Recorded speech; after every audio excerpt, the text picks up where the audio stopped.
നെന്മാറദേശത്തിന്റെ ഈ വർഷത്തെ ആഘോഷങ്ങൾക്ക് സമാപനം കുറിച്ച് കളിയാട്ട് നടത്തി. നെന്മാറദേശം വേലയാഘോഷം, കണ്യാർകളി തുടങ്ങിയവയ്ക്ക് പരിസമാപ്തി കുറിച്ചുകൊണ്ടാണ് കളിയാട്ട് നടത്തിയത്. നെല്ലിക്കുളങ്ങര ഭഗവതി ക്ഷേത്രത്തിന് പുറത്തുള്ള കാവിലാണ് പരിപാടികൾ നടന്നത്.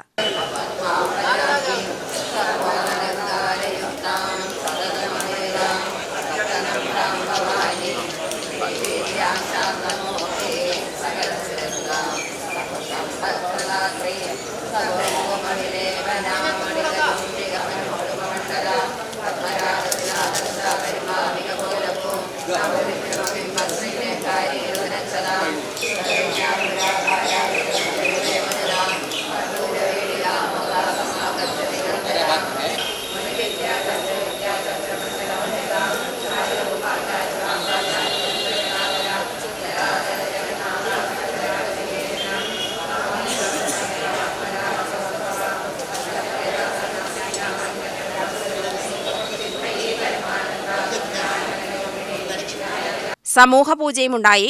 ദേശക്കാർക്ക് ഊട്ടുപായസം നൽകിയതോടെയാണ് ചടങ്ങുകൾക്ക് സമാപനമായത്.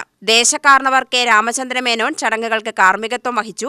വേലക്കമ്മിറ്റി ഭാരവാഹികളും ദേശവാസികളും കളിയാട്ട് ചടങ്ങിൽ സംബന്ധിച്ചു. UTV news, Palakkad.